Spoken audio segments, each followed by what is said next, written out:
день. Это «Радио Свобода». Мы находимся в Бобруйску. Меня зовут Олег Гуздилович. Мы находимся в Бобруйску. И вот тут на улице Урицкого, коля спорткомплексу, коля мясцового стадиону, фабрики «Славянка». Зараз будет отбываться дозволенный митинг. Ён обвешаны як митинг за правы и свободы. Но, в принципе, организаторы митинга — это те самые люди, которые проводили утымку, удзельнічалі у Бобруйску, тут у акциях недармаедаў, которые прошли у лютым, потом у сакавіку. И вот мы зараз будем на працягу этих падзеяў. Як бачите, тут недзе каля 20-30 активистов.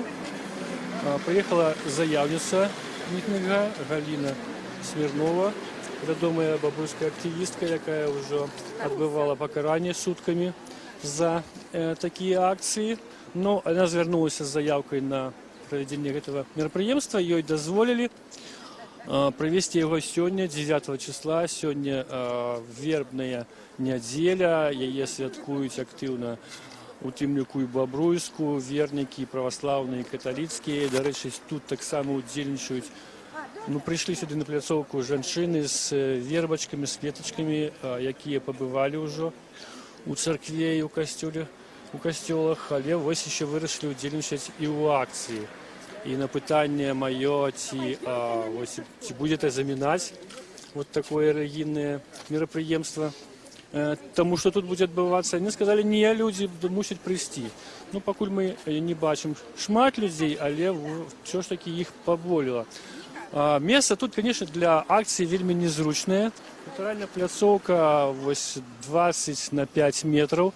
Еще хвилину тому вот тут на этой пляцовке, якую вы зараз бачите, вот где этот плакат «Баста», тут стояла машина хуткой допомоги, и организаторы митинга попросили ее 200, бо она заминала, фактически перекрывала полову этой пляцовки. Чомусь улады не дозволили проводить акцию вот там на стадионе, где больше места, ті у інших местах, на площади Ленина, где проходил первый недозволенный митинг, у іншим другим местом, тут есть еще такое, где каля танка, так сказали мясцовые, там проходил другий мітинг. Це було уже у сакавіку, здається, 12-го, перший був 26 лютого.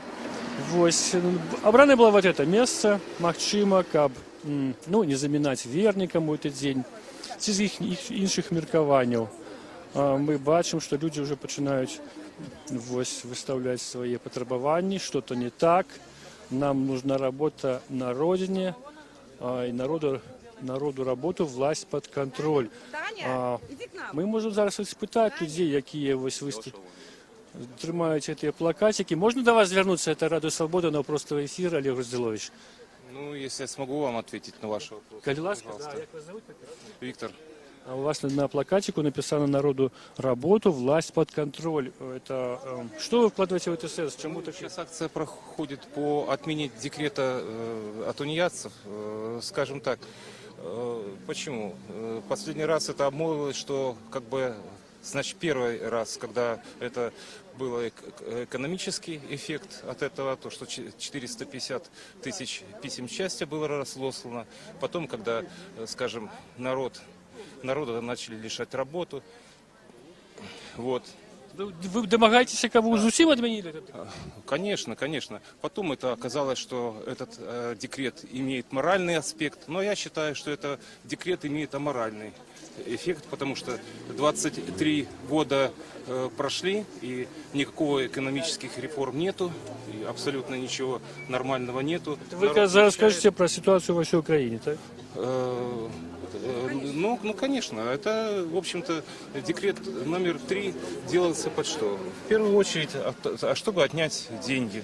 Хотя народ косвенно платит налоги через НДС, покупая продукты, через различные услуги. Его называют налог на беспрацовие, так? Да. Я не экономист, у меня академическое инженерное образование, но я вполне нормально разбираюсь в тех реалиях, которые вот в настоящий момент происходят. Виктор, не совсем.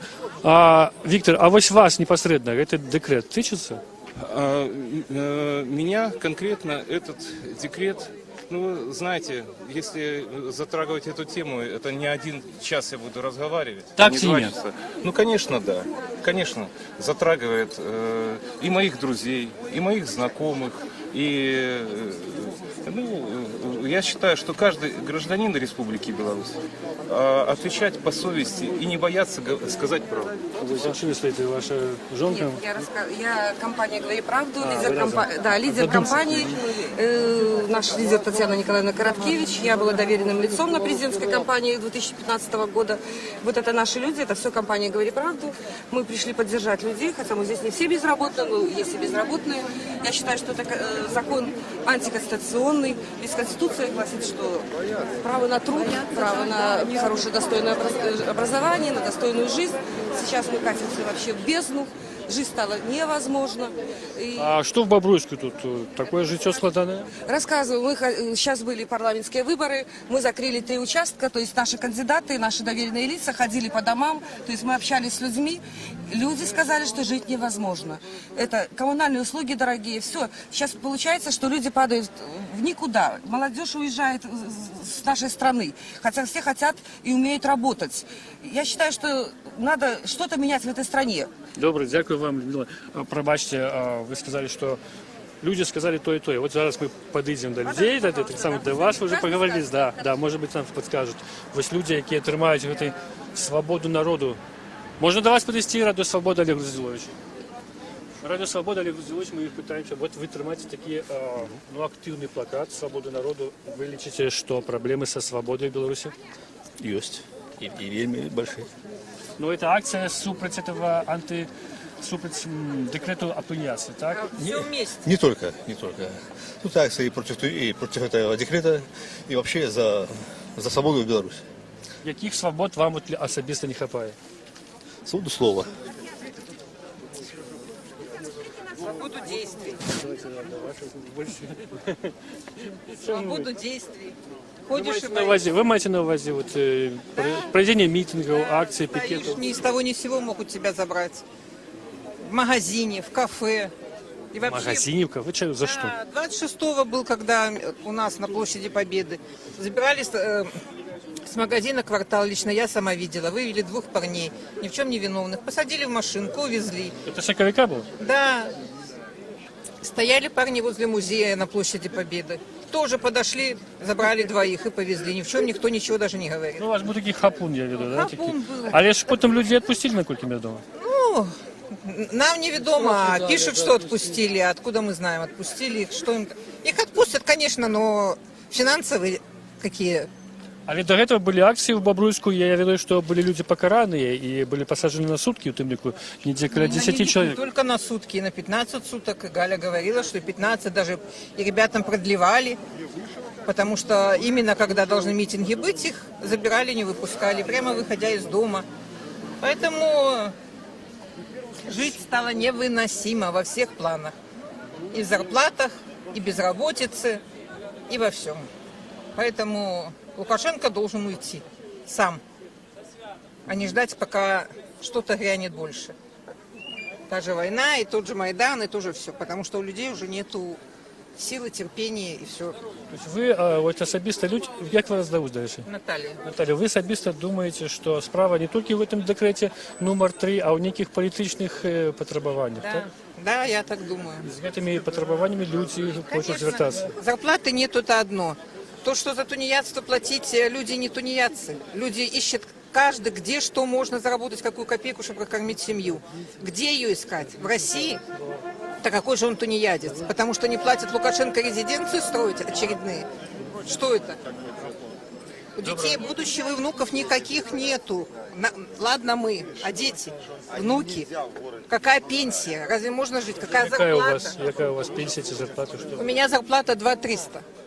Это зарплата, заплати все. А 200-300, так? 200, да, по-старому, 230. Это разве зарплата? Пускай бы Лукашенко прожил на такую зарплату. Чего он? Или сыновья его? Так не бойся, закупил весь бизнес. Наталя, дякую вам велике. Ми ще максимум підійдемо до вас. Зараз ми хочемо поглядіти, що відбувається тут на пляцовці. Тут з'явилися нові плакати «Бобри не раби». Ну, бобри, це я розумію так, жихари Бобруйську. Шмат плакатов растянулось там за растяжкой, перед растяжкой «Баста», «Нет обнищанию народа», «Европейским ценам», «Европейские зарплаты и пенсии». Это как раз то, про что рассказала Наталья. Господарня Наталья, контракт удавки для работников. Контракт – это удавка для работников. Это, видать, контракт супроть, плакат супроть контрактной системы. А ось до нас іде, до речі, знайомий твар. Ригор, можна вас на секундочку? Ригор Грик, це бобруйський активіст профсоюзу РЕП, який приїхав, видать, сюди на акцію, як удільничати її. Бо акцію непосредственно эту заявила якраз активістка этого профсоюзу Галина Смірнова. І ось Ригор приїхав її підтримати. І разом з ним люди, які тримають цей плакат. А Ригор тим часом надіває... Так, а Ригор тим часом одягає свою відому таку вопратку туремную, у якої він уже не раз здимався там у себе в Барановичах, потребуючи свободу і протестуючи супроть різних репресивних заходів. И он, видать, тут собирается сгладить некий перформанс. Мы будем сошить за им, пока он перепранається. Ну, ось тут ще одну розтяжку ми не бачимо. Вона якраз уздовж вулиці Урицького розтягнута. І, до речі, як я і казав, шмат людей з вербочками. Тобто вони удзельнічають у цій акції після того, як сходили в церкву, освятили свои вот эти клеточки. Нет декрета номер 3. Вот так написано на этой розтяжці. Это якраз тая тема, з якої починалися масові акції в Білорусі. Спочатку у лютому пройшла, 17 лютого пройшла акція у Менську, і нечакано вона зібрала вельми шмат людей. Прогнозовали максимум 200-300 человек. Вот журналисты прикладом поміж собой такую лічбу мерковали, что будет. Але оказалось, пришло больше за 1000. А потім наступная акция у Гомелі, праз некалькі днів, яка відбулася, так само она собрала шмат людей. И... Что вас зараз арестуют. Добрый день. Добрый день. За то, что вы около проезжей частки находитесь. Не, мы так не думаем. Ось, покуль мы ничего не порушаем, нас нема за что арестовать. Это был Виталий Ромашевский, был кандидат на президента. То так само из ведомых лидеров оппозиции Юрась Губаревич. Может, скажите, будь ласка, чому не починається акція, може вам відомо? Ну, по-перше, я думаю, чекають ще людей, тому що тут бачно, що підходить сьогодні вихідний день, ще і свято, і ті люди, які йдуть мимо, тут неподалік церква, вони долучаються до акції, шмат хто з галінками верби. Початок буде незабаві, зараз є кілька десятків чоловік. Звісно, те, що кіровці вітають сигналами, коли проїжджають, бачно, що є солідарність, і так само, певно, відчувається атмосфера заполоханості після ось тих брутальних розгонів, які були серед людей, так? Серед людей, так. Люди приглядаються. Конечно, я 100% переконаний, що проблеми не зняті. Тобто, все як було, підстави для протесту не застаються. Проблема заморозки декрета номер 3 не вирішена. Все одно люди не ведають, де заробити їм гроші, нема нормальних працівних місць, заробки крайне низькі, тому незадоволеність висока. Але, звісно, ніхто не хоче потрапити під міліцейські дубинки. Но тим не менш, не прорве сьогодні, прорве завтра і в інші місці. Влада повинна розуміти, що дубинками вона проблему не вирішає. Тільки реальні реформи, тільки можливість для людей мати годне, високооплачуване працівне місце і можливість виказатися по будь-яким питанням. Тоді буде громадський діалог, тоді можна разом супольно вирішати ті проблеми, які є в Білорусі. По-іншому тут працювати не буде. Дякую вам велике. Ну, зараз ми підійдемо до організаторів, до Галини, і, може, довідаємося. Вас акул откуживают. Галина Смирнова, так? Добрый день. Это Радио Свобода, Олег Злович. Пробачте, что мы вас трубим. Коли почнется митинг, может, два слова. Чего вы чекаете от этой митинга?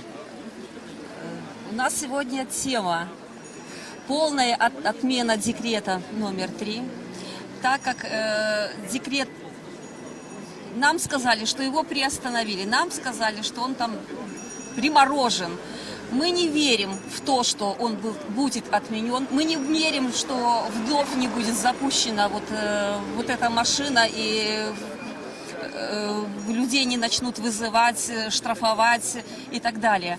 Поэтому первое, что мы требуем, это полная отмена.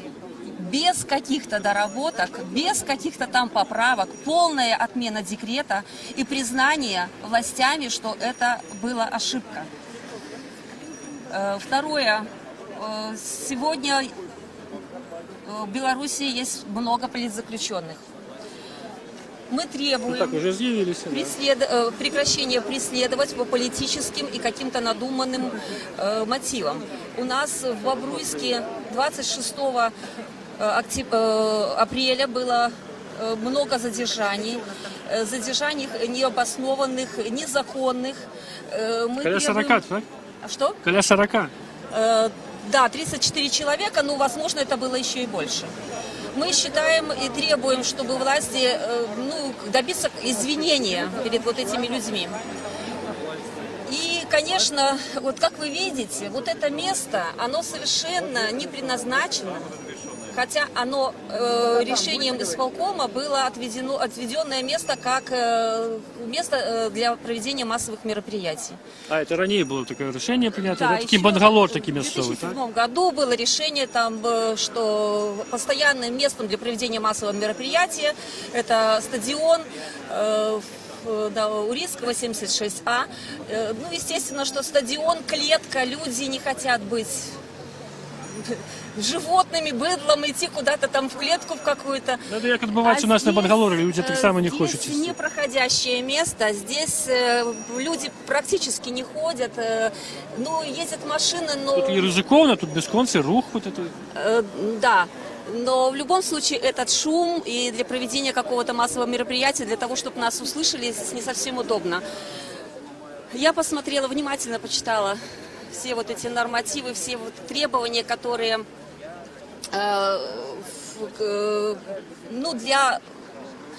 для выбора, для выбора, для определения мест таких вот. Это идеальное место, это Площадь Победы.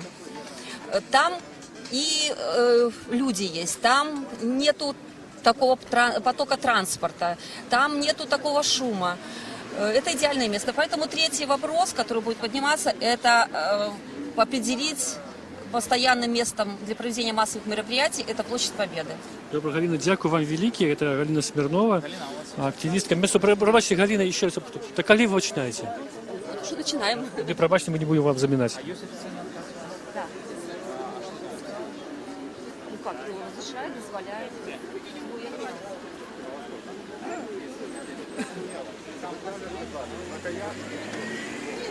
Нет, мы все здесь проводим, я договорилась. Тут молодая девчонка, которая має листик паперы со словами с відомого актора Лінда Філатова. У його є. Он писав вірші так само, от у його є такі рядки. На світі нет ужасней напасти, чем идиот, дорвавшийся до власти. Девчина, видать, на когось намекає. Так, акція не починалася ще покуль, а ось з'явилися у нас активісти АГП. Это Денис Красочка и был инициатор Николай Козлов, які вернулися в бело-червоные стяги. Добрый день. Добрый день, бобручане. Да, мы приехали поддержать. Спасибо, что вы есть. Спасибо, что вы здесь. Сегодня мы собрались еще раз сказать нет декрету номер 3. Его приостановили. Но мы верим в это. Мы не верим в это. В любой момент все вот эти вот законы, они могут снова разморозиться и снова нас будут вызывать, снова нас будут штрафовать. Второй вопрос. Мы все знаем, что у нас сейчас в стране, в нашей Беларуси есть политические заключенные. Это коснулось и Бобруйска. И третье, что предлагаю. Как вы видите, здесь не совсем удобное место для проведения массового мероприятия. Нам предлагают пойти вот за эту клетку. Нет. Мы пойдем туда? Нет. Мы не пойдем туда. Поэтому я предлагаю поднять вопрос и вопрос к властям, чтобы они все-таки решили и определили место для проведения массового мероприятия более удобное.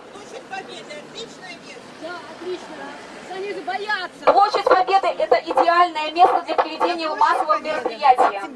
Там есть и люди, там не мешают машины, там нету ничего такого, чтобы было противозаконно или противо, то, что не определено там или неправильно что-то.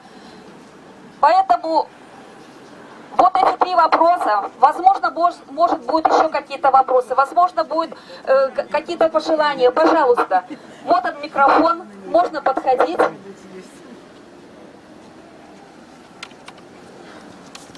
Галина Смирнова закликала удзельнікаў мітынгу. День добрый, Бобруйск. Тут пакуль до Вітаю 50 всіх чоловік. людей доброї волі, які не побоялися, вийшли сьогодні на вулиці города, не побоялися тих репресій, які і знову розв'язала наша влада супроть самих активних громадян Білорусі.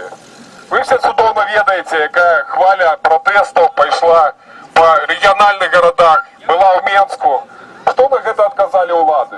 Як звичайно, репресії, автозаки, дубинки, велізарні штрафи і терміни в тюрмах. Хіба так будують діалог з власним народом? С телевизора я не говорю, что, коли ласка, выбирайте любую площадь в городе, самую центральную, выходите туда, кажите про свои проблемы, кажите это все мирно, мы до вас отправим мясцовую владу, и она будет с вами размовлять. Ці есть тут зараз с нами мэр города? Ці есть тут керівник вертикалі, ці хоть нехто з вертикалі, хто прийшов до своїх громадян поразмовлять, прочуть про эти проблемы? Яны до нас посылают милицию, после пакуют и людей отправляют в тюрьму. Вот и весь диалог. Хіба може такая влада называть себя народной? Хіба може она заставаться на челе країни и керовать уже больше за 20 год? Який наш отказ? Нет. Свои проблемы белорусы мусять выражать сами. Конечно, кожный, кто не побоялся, кто вышел на улицу, варты поваги. Это соправдные громадяне країни. Нічого в нашій країні не зміниться, поки не буде свободних виборів, поки будуть репресії. Влада відчуває свою безпокараність, відчуває, що може керувати без контролю з боку громадства. Тому основне наше потребування, яке ми піднімали на всіх зустрічах і мітингах, у всіх регіональних городах і в городі Мінську, я їх ще раз перелічу і сподіваюся, що ми отримаємо підтримку і сьогоднішнього сходу тут у Бобруйську. Першее, это безумовная отмена декрета номер 3. Не заморозка, не некий мораторій со складанням списів, а тільки отмена. От то, що вони зроблять зараз, вони складають списи тих людей, з кого пізніше здеруть гроші. Обіцянки уладкувати людей на працю – це пустое. Тому що ви чудово ведаєте, які заробки вони можуть пропонувати, і які працівні місця вони можуть пропонувати.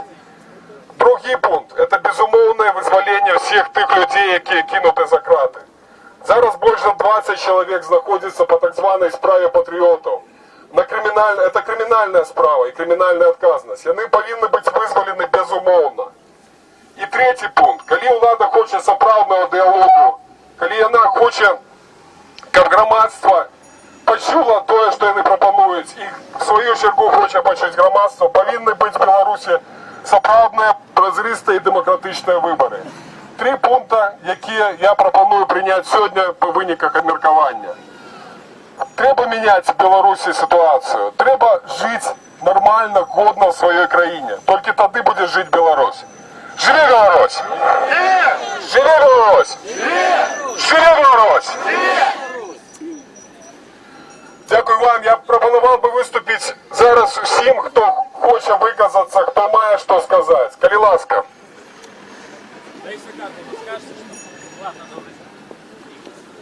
Мікрофон бере Віталій Ромашевський, він, до речі, сам Добрый день, народився у дорогие Бобруйську. бобруйчане! Это был кандидат в президента, один из активистов перший старшиню БХД. Со святом!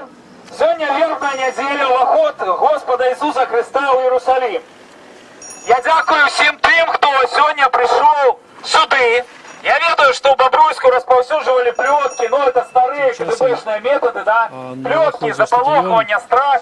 Я хочу тем более подякувати вам, активіст и глядя на то, что тут сегодня собралось там около сотни человек, я ведаю, что с вас, як семя, что упало на добрую хлебу, прорасте той колос, который принесе демократию и свободу в Беларуси. Бо сегодня мы святкуем одно з самых великих христианских святов. Христос пришел на эту землю, как ствердить нас у веры, что неправда, ни свобода, ни справедливость, ни сумление не будут даремными. А все те, кто керуется сегодня страхом, хлусней, подманом, яны будут посоромлены. Шановні бобруйчані, треба ведати, що сьогоднішня влада більше не тримається на підтримці простих людей. І вона більше не тримається на підтримці пенсіонерів. І вона тримається на страху. На страху міліції, яка, переступаючи про своє сумління, репресує наших людей. На страху тих, хто боїться виходити на площі. Давайте будемо ведати, що страх – це дух. Виталий Ромашевский, не будем бояться, будем показывать приклад мирного, негвалтовного, смелого супротиву. И тогда на нас долучатся тысячи людей. Вы ведаете, этой владе сегодня уже нема чего супротивоставить. И они возбудили криминальные справы на Змитера Дашкевича, на Молодофронтов, на оборонцев Куропат, которые стояли, когда святое место для всей Беларуси. Нет декрету номер 3 и бобры не рабы. Ганьба! Ганьба! Ганьба! Ганьба! Ганьба! Ганьба! Ви ведаєте, опошні новини з Мінську. МВД збирається узбудить кримінальну справу на собачку, що пописала на Мінського городового, напомню. Ось у гэтым весь профессионализм, у гэтым весь уся досягнення наших белорусских органов внутренних справ. Шановні бобруйчані, я ведаю, що тут серед вас більшість активістів існуючих політичних партій і громадських організацій. Ведаєте, для того, як наша боротьба, наше змагання з вами було пленне, нам треба бути єдними. Люди вийдуть на площадь. Это страх часовый, потому что мы с вами ведаем. Люди выходят не потому, что кто-то раскачивает лодку, альбо что кто-то заводит микроавтобусы с собачками с Украины, которые потом ведается, что робят с помниками. Люди выходят на площадь тому, что им нема чего есть, потому что они томились от подлости, хлусни, от коррупции мясовых владов. Тому я закликаю сьогодні вас, хто ще не долучився до громадських організацій, політичних партій. Долучайтеся до білоруської християнської демократії. Ми будемо раді бачити вас у своїх шерегах. Ось тут є запис у БХД. Долучайтеся до інших громадських організацій, постарайтеся свої. Коли ми будемо організовані, збираються виставити обвинувачення, завели справу у походе хулиганства. И правооборонцы белорусские уже заявили, что Вячеслава Касинерова признают політв'язнем, коли ён сапраўды будзе асуджаны вось за гэты ўчынак, які ва ўсім свеце прыраўніваецца да нейкага перформансу. Вядома, што кіраўнік Мінскай гарадской міліцыі и ты, безумовно, будешь жить в Беларусь. Живи Беларусь! Живи Беларусь! Живи Беларусь! И Беларусь! Такие репрессии за перформансы, кшталту такого, який учинив Касинеров, яны варты у нас милиция таких репрессий. Боязливая, что там служат только... А Виталий Ромашевский протягивает. Ну, негодные люди. Я передаю слово одному из самых годных, мужных милициянтов Николаю Козлову. Николай Козлов, ведомый теперь активист Верховенской партии. Здравствуйте, дорогие. Он приехал Здравствуйте, сюда, в Бобруйск, дорогие слово, бобруйчане. как Рад выступить вас на этой видеть митинге, здесь. а он был инициант. Значит, что я хотел сказать. 20 лет нашу страну и нас вели по какому-то особенному пути. Вместо создания рабочих мест нам предлагали дожинки, ледовые дворцы, новые резиденции для президента. И в конечном итоге мы столкнулись с тем, с чем столкнулись на сегодняшний день. Мы получили декрет номер 3. Что такое декрет номер 3? Это акт, который власть утверждает, что мы превратились из свободных людей в холопов. И как бы мы ни жили, в каких бы мы обстоятельствах ни оказались, мы должны содержать эту, по сути, бандитскую власть. Ту власть, которая задавила все наши свободы, задавила все наши возможности, дающие представленные Конституцией, и мы в результате превращаемся в холопов, которые должны работать за еду, потому что те зарплаты, которые предлагает государство сегодня, они позволяют кое-как пропитаться.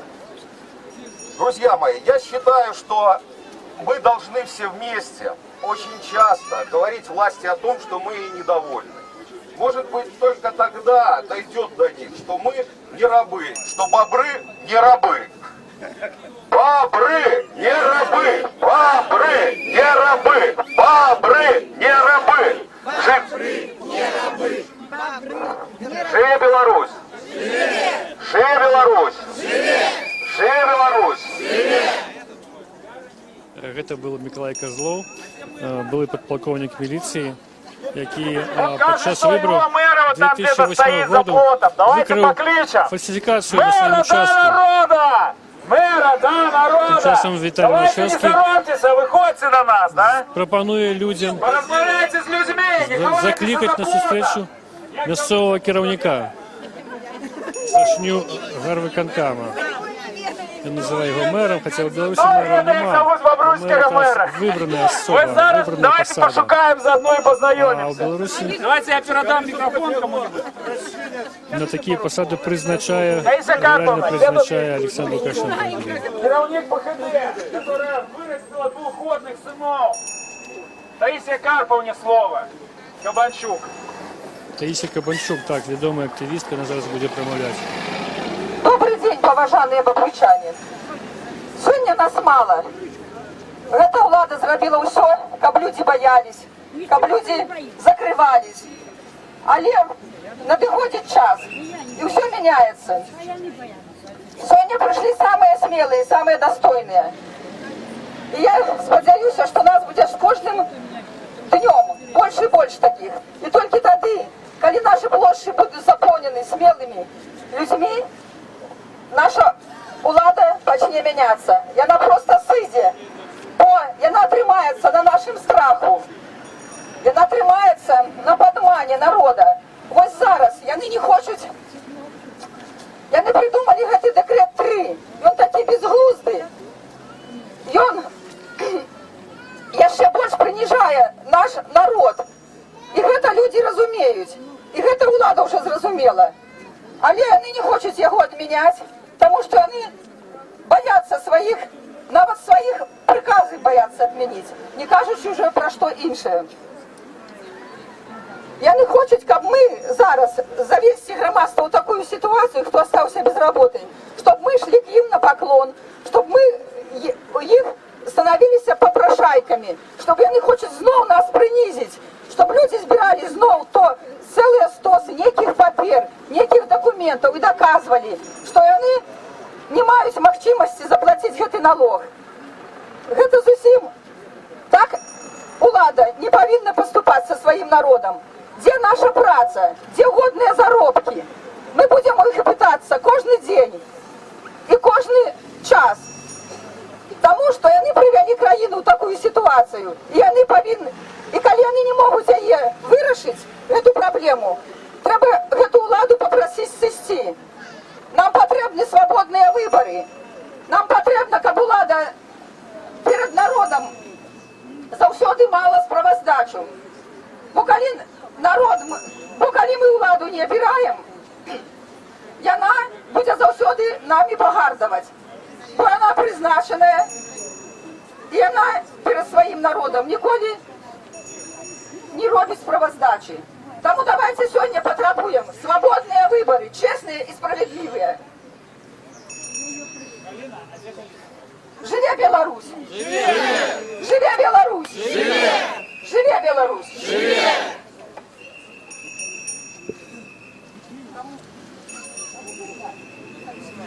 Хоче ще сказати. Закончила своє виступлення місцова активістка Таїсія Кабанчук, яка так само, от як і жихарка Наталія, підняла питання не тільки про декрет номер 3, але і про несвободні вибори. Ну давайте дадим ему слово, пойдем запитаем, не хочет, боится за нас выходить. Но мы уже не гордые, пойдем, да? Пойдем запитаем, як живе. Порихтуємо свої питання, зараз дадим йому мегафон. Каже, що він знайшов тут представника адміністрації і збирається пойти разом з людьми до этого чиновника городської адміністрації. і передати йому питання, які я сформулював в цей мітинг, спробую сформулювати. Ну, це люди, які тут стояли побач з мітингом, назирали за ним. Їх посади нам поки невідомі. Зараз ми до них наблизимся. Давайте в базар только не превращаться. Не надо, я не превращаю, говорю как надо. Но нечего прятаться от народа. Вы первый наместник старшины. Есть вопросы, мы готовы на вопросы отвечать. Так, вы стоите тут, так не удельничаете в этом мероприятии? Следующий день место определен, это стадион Славянка. Когда народ зайдет на территорию разрешенного объекта, тогда, если у вас будут какие-то вопросы, мы готовы на них ответить. Но лично у людей, которые готовы найти работу, мы готовы ее представить. На сегодняшний день работают приемные в Ленинском районе, в Первомайском. Пожалуйста, обращайтесь, всех пометят и все будут трудоустроены. Тут люди Но казались... те, кто слушает приезжих из города Минска, я уверен, что минчане не помогут бавурчанам трудоустроиться. Поэтому пусть заходят на определенное место, сейчас они просто нарушают закон о массовых мероприятиях, находятся за территорией объекта, поэтому как только зайдут, можем разговаривать. Ну, ось місцеві жихари так само нам казали, що шмат проблем у Бобруйську.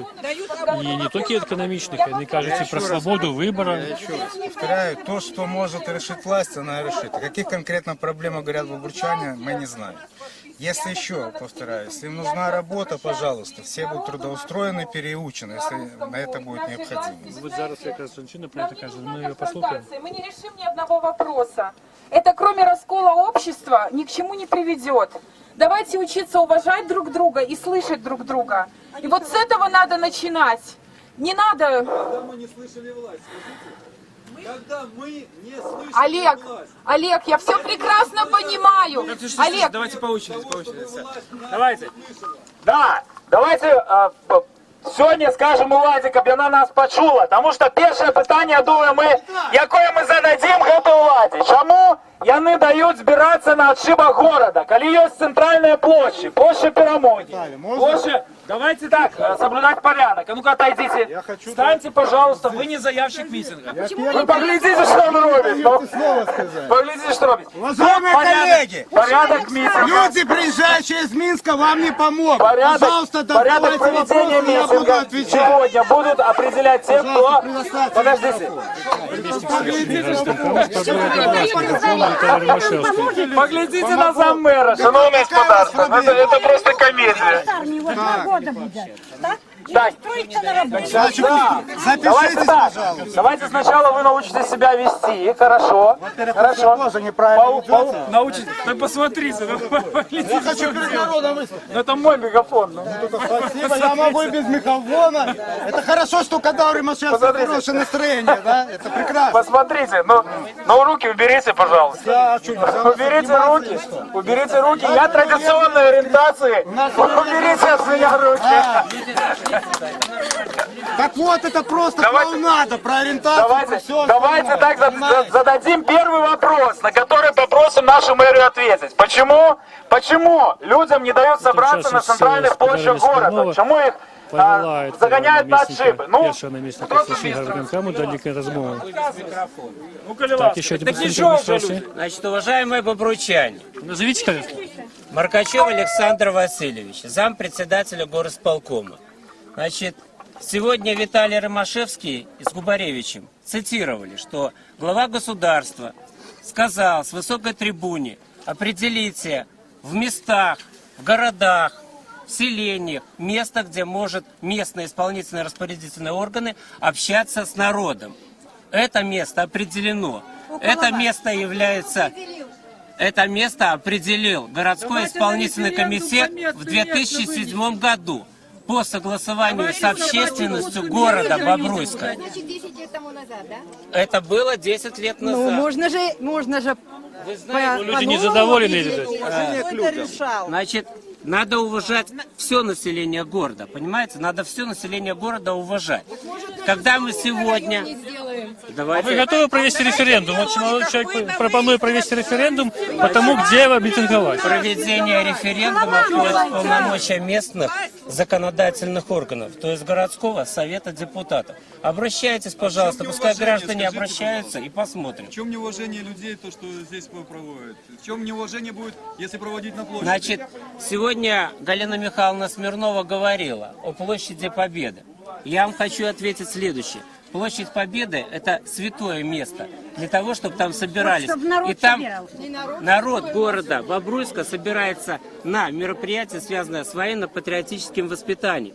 Но не для того, чтобы решать. Сейчас, секунду. А почему на площади Победы тогда делают свои парады люди, которые лгут сюда? Вы знаете, что давайте по порядку и по одному. Почему на площади Победы? Но я с вами не на базаре. Я не на базаре, я просто, чтобы меня... Я с вами не торгую. Вы идите, расскажите. Александр Васильевич, ну это же митинг, люди звертаются за вас с вами проблемами. Может быть, тактично Ви ж зрозумієте, що люди не пошли сюди тому, якраз, що не подавался на Галина товарищ Михайловна, решение. уважаемая Галина Михайловна Смирнова, с которой, собственно говоря, мы вели переговоры по форме проведения, месту проведения этого мероприятия. Она заявила это место мероприятия. Неправда. Не она, вы. Неправда. Она заявляла площадь Победы. Она заявляла площадь Уважаемый Победы. господин Жилнов, вы не в курсе. Как это не Я в вам курсе? еще Это раз вы, говорю, может быть, не в покажите курсе. Мне что, показать заявление, подписанное Галиной Смирновой? Давайте покажите первое заявление, которое она подавала. Давайте ее позовем. Значит, Почему вы ей поставили условие, что либо здесь, либо нигде? никто такого не говорил. Да. Такого никто не говорил. Галина А если говорить по форме, то присутствующая здесь Таисия Кабанчук и Галина Смирнова, я с ними разговаривал, безграмотно составили заявление на февральское мероприятие с датой, они не знают родной мовы, белорусского языка. Месяц соковик и месяц лютый – это совершенно разные месяца. Так вот, Добре, что вы их поправили. заявила соковик. А вот с местом вы, конечно, неудалое брали место, да, тут немагчимо провести. По сегодняшнему мероприятию было заявлено Галиной Михайловной. Мы это... Мы заявление заказали в площадь Славянку. Стадион Славянку. Какая проблема, я не понимаю. Мне говорят, что вы не заявляли Славянку. Тут возникла спречка, чи заявляли вы это место, чи нет. Заявляли открытая площадка возле стадиона Славянка.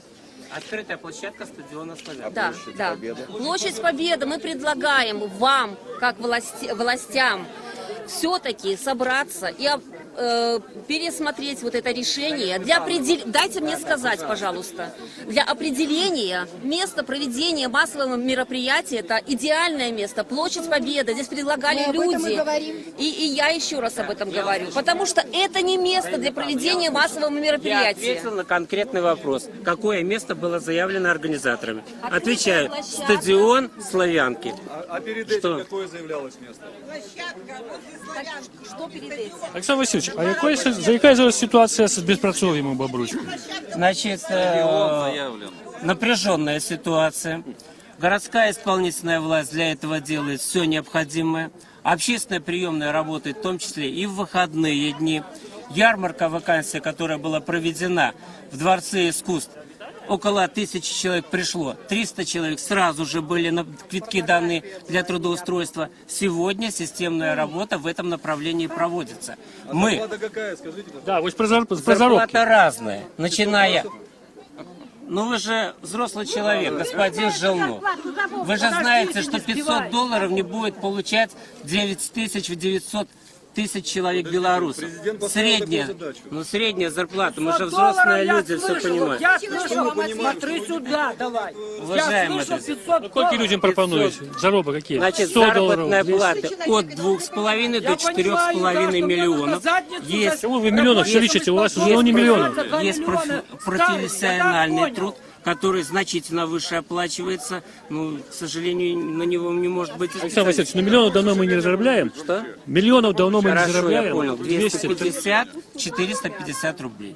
Разбежка по зарплатам, которая предлагалась... Я это розмовляв з ярмарка. місцевою жихаркою Наталією, вона казала, ось 220 я анатолієвий заробок, як максимум прожити на 220 рублів.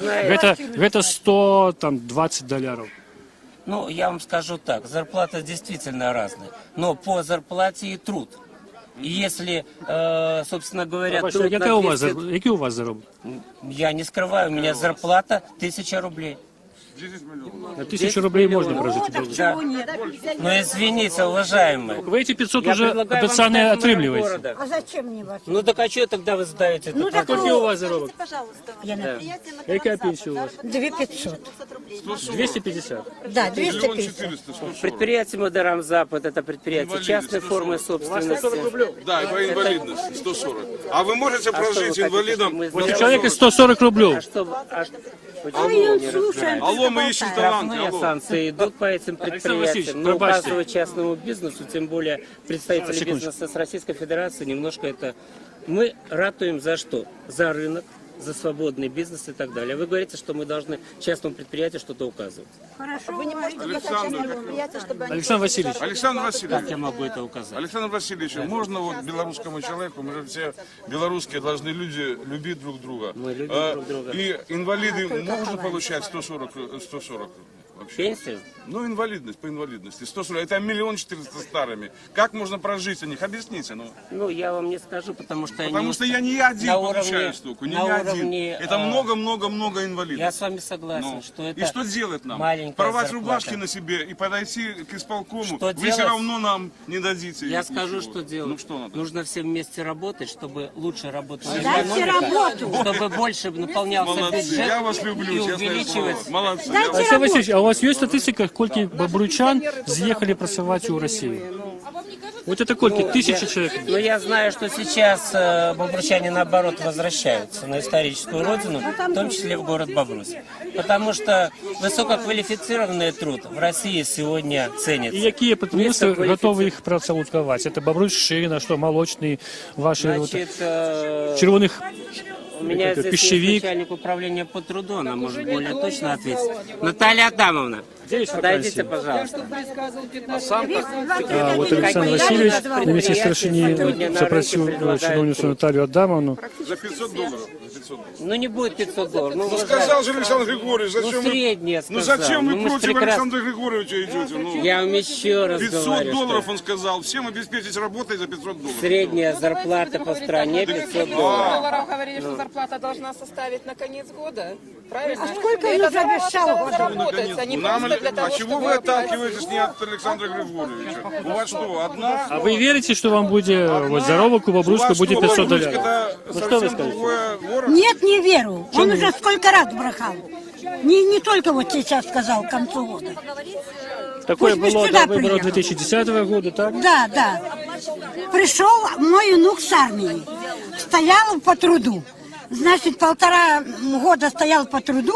Ему предложили, напиши заявление, мы дадим помощь. Он пришел, говорит, бабушка, мне помощь дадут. Я говорю, сколько, может, миллион? 21 рубль за 1,5 года, что он стоял, и теперь не устроится. Это И- беспрецовно, это пособие давали? Да, по трудоустройству. 21 рубль дали за 1,5 года. Куда? Так он зараз И он беспрацовный? 10 получает. Все ж не устроится там, где он работает. Ваш И внук- вот тут дадут, значит, дадут направление. Тут же идет за ним, нету. Пошел, даже дали, знаете куда? Бумагу собирать, вот эту мусорную. И там не взяли. Да, послухайте, вот... Я знаю, и он был у нее. Этот самый. И то не взяли, понимаете, что? Как это так? Почему бабушка ходит за внука, а не внук сам? Он ходил. Ну, давайте будем говорить У так. вас Такое часто был, бывает. Я вот он видел у вас репортаж Тутбай про вот такие места, и там, Был, справді, женщина не привела был. своих двух И сынов теперь вот дорогу где-то и за их устроился. как бы працаўладковасць. Сапраўды некоторые молодые люди, ну так, Каждый день вельмі ходил. пассивно до этого ставятся. Каждый Ну вот день женщина же рассказывает такую историю, что дают накіраванне на працу, человек идет на працу, а там ему кажут, нема места. Спросим у этой женщины, когда ее внуку давали направление, он вовремя приходил к тому Каждый нанимателю? день. Или он бабушке рассказывал, что я Каждый уже пришел, день. а сам приходил через 3-4 дня? Вы думаете, что он рассказывал бабушке Я сказки, вам так? хочу сказать, Я что сама очень ходила. много молодых людей, которые рассказывают действительно и Я родителям, ходила с и ним своим каждый день, бабушкам, и понимаете? дедушкам. Понимаете? так, это Поэтому есть, если бывает. у этой бабушки с внуком Хіба це есть типово, проблема, коли людям просто нема куди Это локуватися? пришел в армии получил две грамоты, получил в армии. И не может устроиться, а? Они А один кто он одного по устроят. профессии? А? Кто он по профессии? Он закончил училище станочник широкого профиля. И пошел дорогу там на несколько месяцев устраивать около Дальше, як вас Киселева. зовут, пробачьте? Тамара Владимировна. Тамара Владимировна. Вот, Я не хочу идеи. вот вы правильно сказали, в принципе. Чему не пришел сам ваш внук? Чему не пришел? Тамара Владимировна. Предложения какие-нибудь будут? Уже он не верит ни во что. Я с ним ходила, я стояла в коридоре, а он каждый день ходил. Для того, чтобы добиваться отмены декрета. Мы зараз доучимся Мы не осуждаем, мы к вам пришли с до требованием. Александра Васильевича, наместника старшинного виконкома, и Да не важно, что я відомого читал. активіста Жиранова, я не видел никакой спречки. Отмена декрета номер 3. Нет, вы И не что? сведущий. И что? Вы абсолютно Если не нет этого... сведущий. Куда была Так заявка? вы народ слышите или нет? Я Вы вот не этого не народ, понимаю. конкретно вы. Вы конкретно. А остальные? Вы народ А или я, что? я на людям на ответы отвечаю. Так отвечайте, пожалуйста. Так, слушаю. А почему вот вы говорите, на работу бумаги дают? Приходишь на работу, спрашивают, сколько вам лет? 35-45. От силы. Все. Если тебе уже под 50, иди, нам такие не нужны. Неправомерно вы заявляете. Есть частные случаи. Может, неправомерно ее заявляет? Сколько людей, столько и мнений, понимаете? Большинство И если, людей так у нас если в Бобруйске на предприятиях. кадровая служба После где-то- 45 ты не нужен. Вы не слышите? Я слышу. Если где-то кадровая служба такое заявляли, то это не профессионалы на своем месте, они работать не должны. Они не должны на Олександр Васильович, а патлумачте ласкавость нам. А что перешкоджало городским уладам вот уладковывать людей до декрета номер 3, до этих протестов? А вы знаете, эта работа не останавливалась. Но вы правильно ответили. Когда с России приехало очень много людей сюда, то, естественно, рынок труда он не безразмерный. На предприятиях в том числе идет и оптимизация. Осваиваются новые механизмы, новая техника, она предполагает это. Но, тем не менее, надо отметить, что предприятия не увольняли, предприятия трудоустраивали у себя. Работа предлагалась на предприятии. Другой момент, устраивает она человека, не устраивает. Я всегда говорил и говорю, нужно держаться за заводскую трубу. Когда-то есть и тяжелее, но когда-то наступит и легче времена. Добрый дякую. А строительство, когда Приласка, вы будет хотите для сказать? многодетных Скажите. семей продолжено? Для многодетных семей система послушайте, ну. строится постоянно. Не знаю, у меня дочка уже 2 Человек, года який стоит. отримує У нас пенсію по 500 інвалідності 140 рублів. У нас Кажіть, 500 человек. кажіть сюди.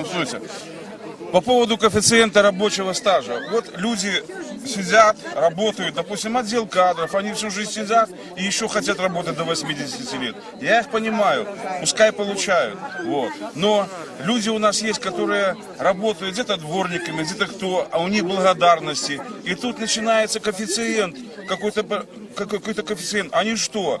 придумали эту работу или что? Они работают с благодарностью. Почему они, государство у них высчитывает коэффициент, Олег меня зовут, почему высчитывает коэффициент, да, и в конечном результате неравная эта получка получается. Они получают 2 миллиона, да, а тот, кто сидел где-то там, получает по 6, по 8 миллионов. Где равноправие нормальных рабочих людей? Почему здесь коэффициент? Ну, если единица есть она единица, допустим, дворника, да, дворника и в субботу работает там, и вот она вот трудится, ее там благодарят, да, ее благодарят, грамоты есть, Почему она получает низкие цены 2 миллиона? Эта работа тоже нужна для того, чтобы мы ходили и наслаждались чистотой Бобруйска. Никто же не оспаривает, что работа почему дворника так? нужна. Почему так?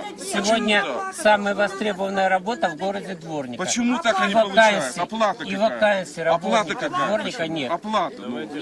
Расскажу. На заводе ты, да, встречались? Тогда высшее образование, очень много людей с высшим образованием, но востребованы только самые низкооплачиваемые профессии. Почему у нас государство проводит политику «работайте больше»? Подождите, я еще не сформулировала свой вопрос. А почему у нас не начинает проводиться политика вот за 23 года?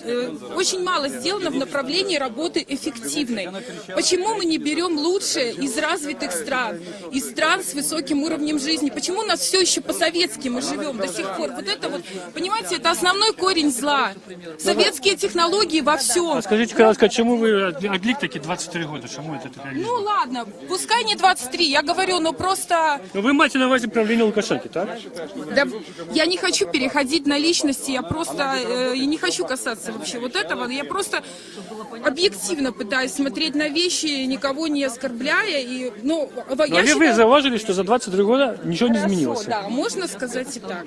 Что вы скажете? Александр Васильевич, но я с девушкой на 100% не согласен. Почему?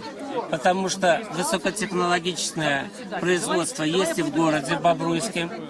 Этих предприятий, да, Понимаете, вы говорите, этих предприятий, я могу перечислять их.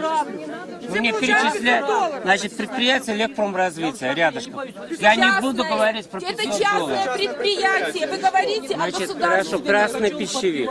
Красный пищевик. Ну, что? 4 миллиона. Когда зарплату отдают красному пищевику Уважаемый, а вы знаете, что вот эту функцию склеивания нельзя делать только руками? Зефіри ваші знакоміті випускає Бобруйський, так? Але от жінка каже, що туди немаксимум порасолткуватися, да? Чому?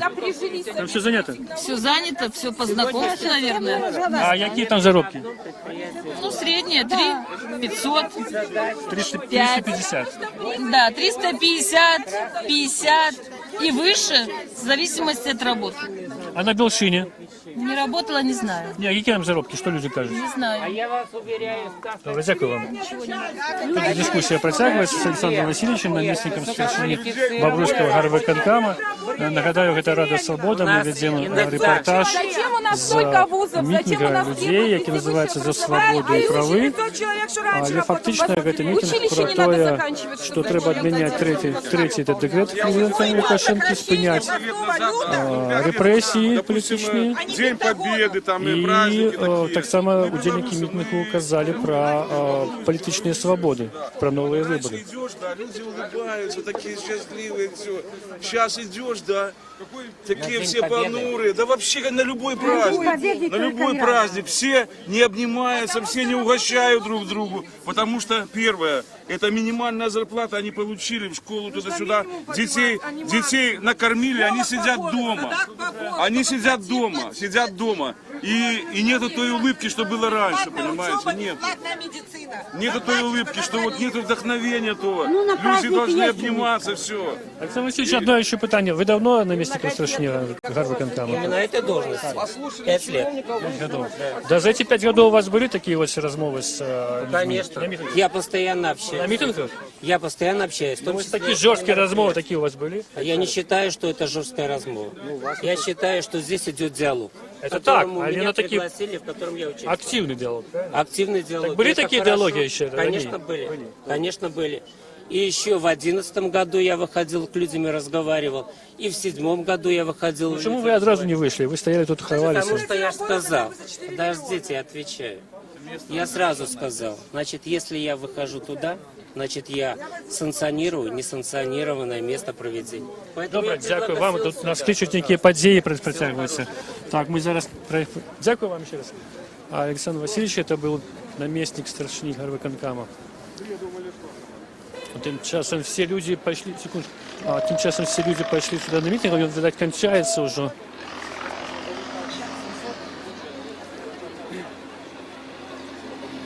Так, что тут отбывается?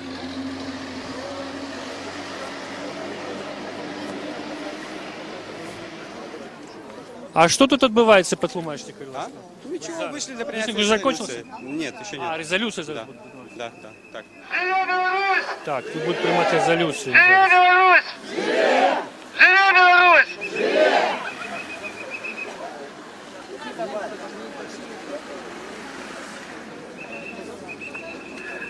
Давайте продолжим все-таки наш митинг.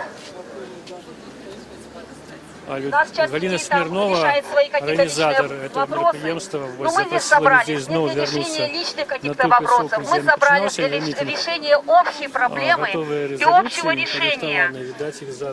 Поэтому я предлагаю все-таки продолжить наш митинг в том формате, который я предлагала. Нагадаю, этот митинг почався ось тут, на этой пляцовці, хотя Очень хотелось бы услышать ответ наших властей громко, не только журналистам, а еще вот в эту звукоусиливающую аппаратуру, чтобы всем было слышно, потому что многие не слышали, что там говорилось. Очень хотелось бы услышать ответ наших властей и что они думают делать дальше по поводу, вот, по тем проблемам, которые есть у нас общие, не по личным. Что они думают и вообще, что они ответят на то, что происходит не только в Бобруйске, но и происходит во всей Белоруссии. У нас преследуются люди по надуманным предлогам, по политическим каким-то мотивам. И, конечно, бы хотелось бы услышать ответ на тот, который мы задали, на тот вопрос, который мы задали. Все-таки будет ли решение положительным определить постоянное место для проведения массовых мероприятий, другое место, например, Площадь Победы. И пусть они ответят, почему они не хотят это сделать, почему они боятся людей, почему они боятся людских, вот этого потока, который, большой поток, который проходит мимо Площади Победы. Почему они загнали нас именно вот в это место, где нас никто не видит и не слышит? Мы купаемся в собственном соку и будем дальше так купаться. Я предлагаю избрать народных представителей для решения каких-то личных проблем, каких-то общих проблем, городских проблем с властями и сесть за круглый стол на равных условиях. И пусть это будет на постоянной основе. Может, кто-то хочет еще сказать что-то. Может, есть какие-то предложения. Давайте все это делать как-то организованно.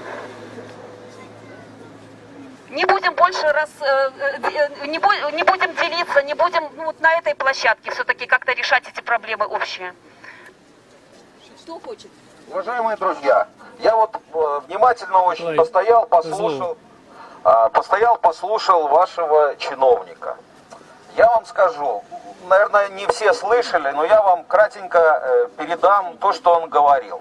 У вас высокотехнологичный город, у вас дополна работы, зарплаты у вас вполне приличные, поэтому, ну, вот такая ситуация с точки зрения чиновника. Вот он со своей зарплатой, я думаю, что он немножко покривил душой, в 1000 рублей, $500. Вот с его колокольни ему кажется, что в вашем городе, вот город ваш процветает. Это точка зрения чиновника. Я вам скажу, такая точка зрения, будет этот чиновник или другой чиновник. Они все всегда будут говорить одно и то же. Что все у них в порядке, все у вас в порядке, вы просто капризничаете. До тех пор, пока у нас не будет свободных выборов, где мы сможем выбирать чиновника, а потом можем строго спросить, а в случае, если он не послушает, строго наказать тем, что его больше никогда не будут выбирать, до тех пор их все будет устраивать. Именно поэтому чиновник говорит о том, что вы должны собираться вот на вот этой площадке, которая вот, где такое интенсивное движение, где людей мало, одни машины, чтобы вас не видели и не слышали другие люди, которые тоже без работы, которые получают жалкую зарплату, которые находятся в нищете, в ужасающей нищете. Мы все знаем эти случаи, когда людям не хватает уже на еду. Вот смотрите, каждый сентябрь в магазинах предлагают, значит, кредит на приобретение школьной формы для ребенка. Вот какая зарплата должна быть, чтобы родители не смогли обеспечить ребенка, и банки предлагают кредит. Но это позор. Вот этот чиновник, который там стоит и рассказывает, как у вас все технологично, да, он должен, я не знаю, сгореть от стыда, вот от того положения, в котором живут люди. А я вам хочу напомнить, что это вы его содержите, это вы обеспечиваете ему зарплату в 1000 рублей, потому что он ничего не производит. Его обязанность организовать жизнь города таким образом, чтобы все имели работу и достойную зарплату. Ну вот, ему это не надо, ему не нужно перед вами отчитываться, ему надо отчитаться перед областным начальством, перед президентской вертикалью. Именно поэтому мы будем жить так, как живем, пока у нас не будет свободных, честных выборов. Живе Беларусь! Это был на месте слышания громадянской партии Николай Козлов. Он приехал из Минска. Он был милициант. Недавно он сидел как раз на сутках за одну з акцій Дармоєдів. Ну, ось зараз приїхав в Мінськ підтримати місцевих людей і, як бачимо, він у тим ліку підіймав питання необхідності проведення в Білорусі свободных выборов по поводу нового закона. Он доказывал, что покуль чиновники не залежат просто от своих выборцев, а их призначают сверху, они, отповедно, и будут гэтак ставиться до своих выборцев. Вот таких загады. І ось як це продемонструвалося на прикладі этого мітингу, бо, оказывается, влады городские не хочуть давать людям для митингу пляцовку, наибольшую удалую, это площадь Перемоги. И ось они обрали такое место удалі від центру, де зовсім нікого немає. До речі, ось ми можемо зараз підійти до Григорія Грика, активіста РЕП, і він приїхав з Барановича адмыслова і надів свою вопратку туремную. Григор, це щось символізує, чи це ніяк вибивається з речі цього мітингу, які, до речі, присвячені 3-му декрету. Чому ви так опранулися? Ми бачимо цю книжку, я її тримав на Октябрьській площі. Ось, за що потім отримав штраф. Ми живемо в концлагері, і ця книжка, і будь-яка стаття, яка тут є, і вона порушається цією владою. У нас повинні бути депутати і чиновники, патріоти своєї країни. Вони повинні відати мову, історію, культуру. І повинна бути, як він каже, ідеологія білоруська. У нас зрозуміло, що російський мир... Горько, пробачте, я не про ідеологію, я питаюся, чому ви в цій вопросі? Вона без слов говорить про те, що ми живемо в концлагері. В концлагері у нас є одно виїзд, тільки повстання. Повстання ми не хочемо, крові теж. Але зараз влада своїми декретами доводить людей до радикалізму. І це вельми дрянно. Люди не хочуть крові, вони виходять тільки для того, щоб виказати свої проблеми. І по цій книжці ми маємо право це робити. Виказувати свої міркування про наше життя і як ми живемо. Ми маємо право на виказування и отстаивания своих правов. Я поехал с Баранович для того, как еще раз показать эту робу, и ведаю, что меня снова могут посадить на сутки. Но я приехав і не шкодую, що я сидів тих 7 суток, які за прошлий мітинг, тому що люди виказують те, що у них нагоріло за 20 років в душі. І вони казали правду за правдою. І я бачу цих людей зараз сьогодні тут. Вельми шкода, що бабручани сьогодні не підтримали, могли б більше привести. Білорусі потрібна солідарність. Я кажу усім білорусам, які ходять по цій землі, що вони білоруси, неважно якої вони нації, чи російці, чи литовці, чи українці, чи поляки, вони білоруси. Григорий, скажіть, будь ласка, ось ви сиділи у колонії, ви сиділи на сутках, так, в ІВС, так, і там бачили людей, хто там сидів. Які вони, що вони казали про ті мітинги? Чи вони вас підтримували? Чи думали, що ви ніякі політикани? Ви ведаєте, я сидів в одиночці один, але навіть ті, хто працював і оховував мене, вони нормально відносились до таких людей, як я. І ніяких проблем не було, тому що люди в душі, вони так же само думають, як я. Так же само міліціянти, вони люди. І коли я роздаю там робочу солідарність, іду по городу, навіть міліціянти беруть. Но я нікому це не розказую, тому що вони разом з нами, тільки їх тримає цей режим, який повинен просто звести.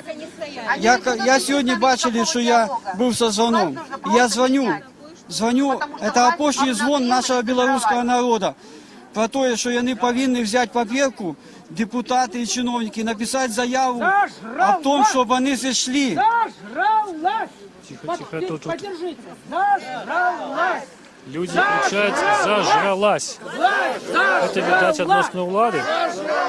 Власть зажралась! Зажралась! Я говорю это ответственно. Не боюсь сказать свою фамилию. Хомячонок моя фамилия. В отличие от других. Власть зажралась! А дальше будем думать. Удар Хомячонок, можно вас на секундочку? Вот это «Свобода». Олег Разделович, мы ведем репортаж, уже заканчивается митинг. Новости уже выключили. Что вы вкладываете в это слово? Зажралась. Кого я нарисованная? Зажралась, то есть занимается откровенным беспределом. Про кого? Про всю вертикаль, про кого я. Снизу до самого верха. И лицемерие. Вот я сейчас беседовал там в уголке с этим вот седой... Александр Васильевич. Да, а потом, который был помоложе, с рукавочкой, как его? Я уже не помню. Полчаса мы беседовали, там, ну, я просто в чужой разговор встрял, там краем уха услышал, что загрузки конкретные. Я говорю, давайте разбирать конкретно пример. Они начинают, я говорю, почему вы говорите, что государство устанавливает законы, государство устанавливает законы. Так законы должны мы устанавливать. Ушел от ответа. Потом начали мы дальше решать вопрос про деньги. Он говорит, если бы вы были экономисты, я говорю, давайте, я не экономист, я в школе на математических олимпиадах участвую. И считаю, я не хуже их. Я ему говорю, объясни мне, ты говоришь, что государство дало, А вы працуете, пробачьте? Нет, я безработный тоже. Кстати, не из-за того, что я тунеядец и лодырь, а потому что меня просто уволили с работы. Я работал мастером. Сказал начальнику открыто там, когда вот этот беспредел был. Где вы, на Белчине? Нет, я на ТД работал мастером. Это же Тракторных деталей, агрегатов, да. Давно это было. Все. Потом мне хотели после этого просто дать метелку. Вот про что идет спор у людей сейчас. Я работал мастером, но за то, что я имел свое мнение, значит, мне работать нельзя. А когда меня унесли с работы, мне старались дать в руки метелочку. Вы підтримуєте його зараз включать перемен? Перемены нужны, конечно. И вот я закончу про вот этот разговор. Почему они говорят, что государство дает? Я задаю конкретный вопрос. Ведь человек простой может только понять, когда конкретика какая-то. Все эти философские рассуждения, человек ничего с них не поймет. Это их стиль общения. Я говорю, государство виртуально, объясни мне, откуда имеет... Вы пропоновали провести референдум по питанию, где проводите... Да, потому что я читаю правовую литературу, вот, который был перед этим, вот Майдан, как его называют. Я, в отличие от других, там кричали что-то. Добре, а коли б референдум провели у Бобруйську, де проводять мітинги, то яку пляцовку, на вашу думку, обрали? Площадь Ленина, там самый большой кусок, центр города. Зачем мне идти через весь город куда-то? У меня уже колени начинают, я уже старею побаливать. Если я могу прийти, тем более, что, посмотрите, в чем... Скажите, какая мета улады, как вы думаете, давать пляцовку кудись, ну, здесь далее, чем на окраине города? Так, чтобы никто ничего не видел. Какая мета элементарная. В центре города люди ходят, видят, встревают, слушают, останавливаются. В эту часть города никто не ходит абсолютно. Вот и вся мета. Зовут вас як? Александр. Олександр. Добре, дякую велике. Спасибо. Ми зараз послухаємо, що тут відбувається. Ну, Ригор Грик каже усім те, що він казав нам, показуючи Конституцію. Чиновник, депутат повинен бути патріотом своєї родини.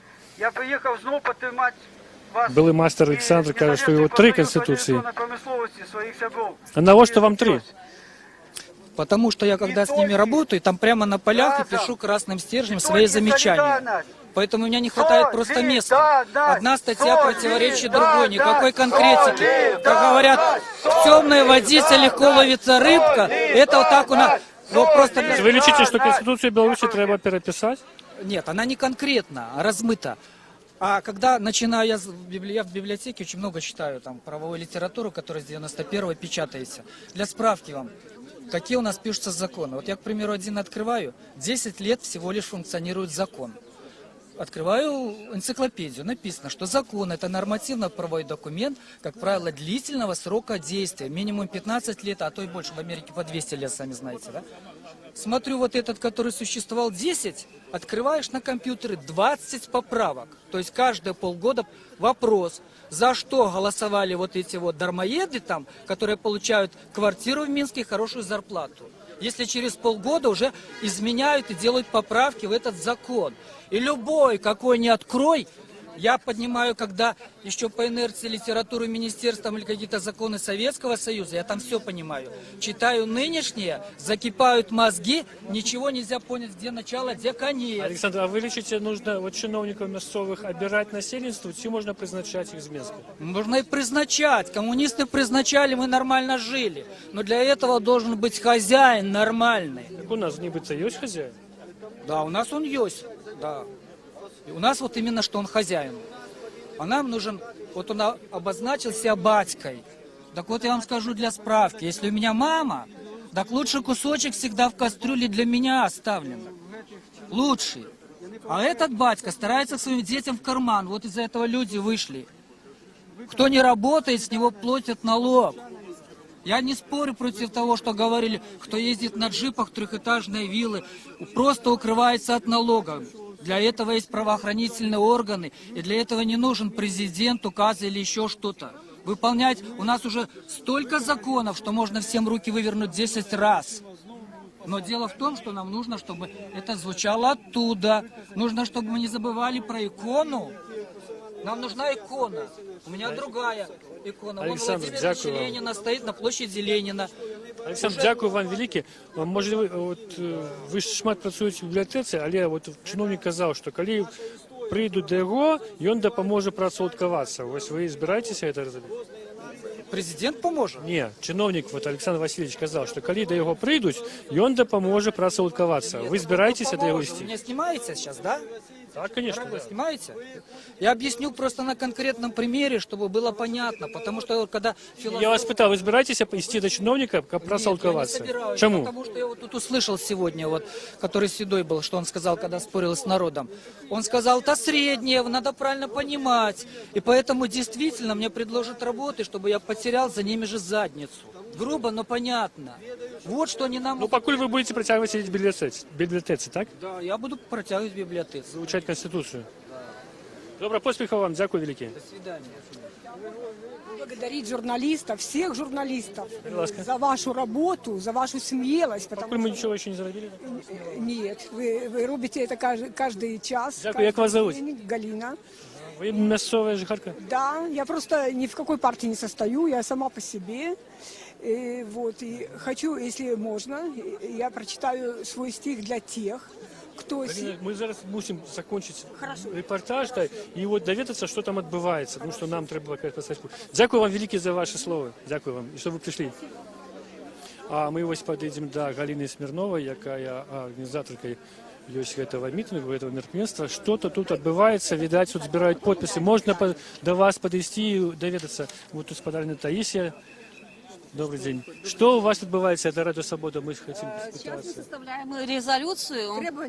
Требования к властям. И сейчас ее озвучим. По этих трех основных темах, так? Ну и избрание народных представителей для решения проблем с местными властями на круглом столе. На равных условиях. Ви що ж таки потребуєте зробити діалог такий тривалим, весь час, как были ваши представники и размовлять с чиновниками? Пока вот это решение, я считаю, что оно нормальным, это умным. И там посмотрим, там будет видно, потому что нас власти до сих пор не то, что не услышали, они не хотят слышать. А на круглом столе здесь подразумевается встреча на равных, и поэтому здесь можно пригласить будет еще представителей других каких-то общественных организаций, будут представители от народа. Будем решать что-то. Добре, Галина, а митинг уже закончился, як вы? Нет, еще митинг не закончен. Сейчас еще надо резолюцию зачитаем. Ага. Да. Таисия, что вы скажете? Как вы оцениваете вот эту акцию, это митинг? Пришло людей больше, вы думали, меньше, вы думали, чему? Я прикладно міркувала, що людей буде стільки, тому що після розгонів, які відбулися у Мінську, після демонстрації той сили, яку побачив народ під час Дня волі, зрозуміло, що люди спужаються. Тому влада і дозволила цей мітинг. Каб це не було такого розгону і такої демонстрації сили, яны б нам ніколи не дозволили. Ми 23 роки до їх звертались, каб вони нам дозволили. Вони нам, знаєте, дозволили за 23 роки 2 рази тільки зібратися. Вот этот Александр Васильевич сказал, что тут часто збираються, и он часто контактує, ось такі розмови відбуваються у його кар'єри, так сказати, де він не докладнів. І ось ми зараз хочемо у своїй резолюції потребувати, щоб влада определила место для ось таких мероприемств бобруйчан, менавіта площу Перемоги, де люди почали самі збиратися, і де вельми зручно, там нема транспорту, нема шуму. І ми будемо це потребувати, тому що збиратися ось на таких задворках, це ще раз принижати свій народ, ця влада буде таким чином, вона живе за наші налоги і повинна народу предоставити лепші пляцовки. Господарина Таїсія, от я поділяю вашу думку, що потрібний такий діалог, і він корисний, але хіба от влада місцева ваша не ведає ті проблеми, про які зараз ось їй розказують люди? Ну, після того, що відбулося, я думаю, що вона ведає. А до того не ведала?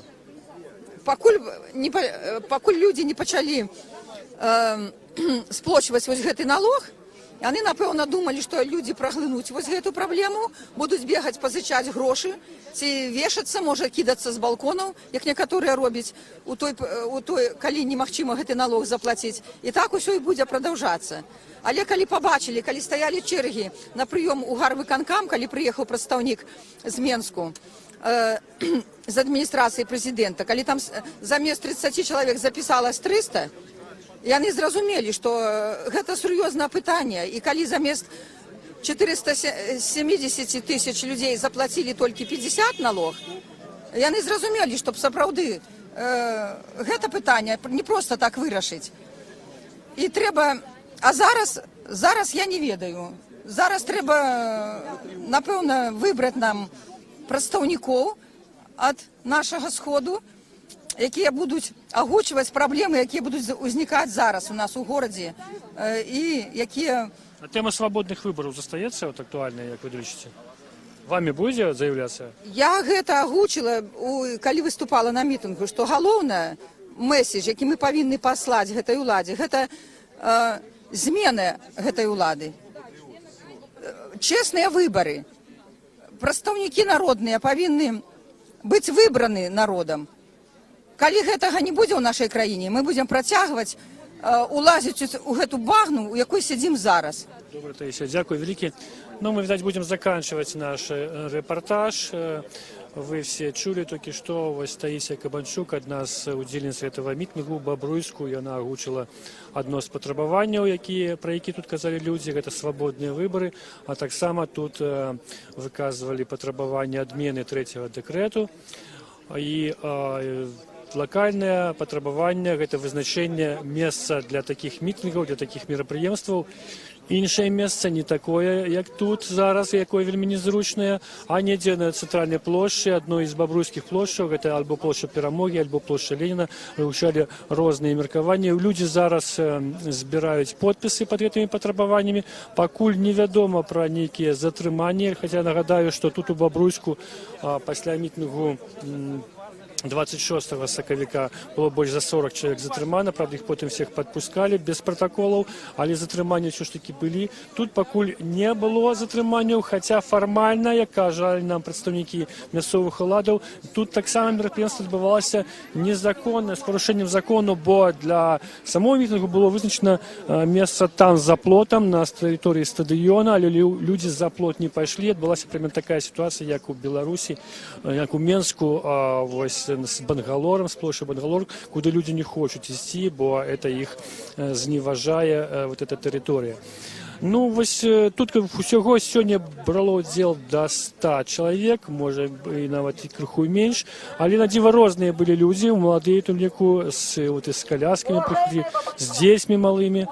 І былі некаторыя чыноўнікі, мы нават размаўлялі з аднім з іх, намеснік старшыні гарвыканкама Александр Васильевич, а вось зараз Галина Смирнова заканчивая митинг, мы зараз послухаем ее.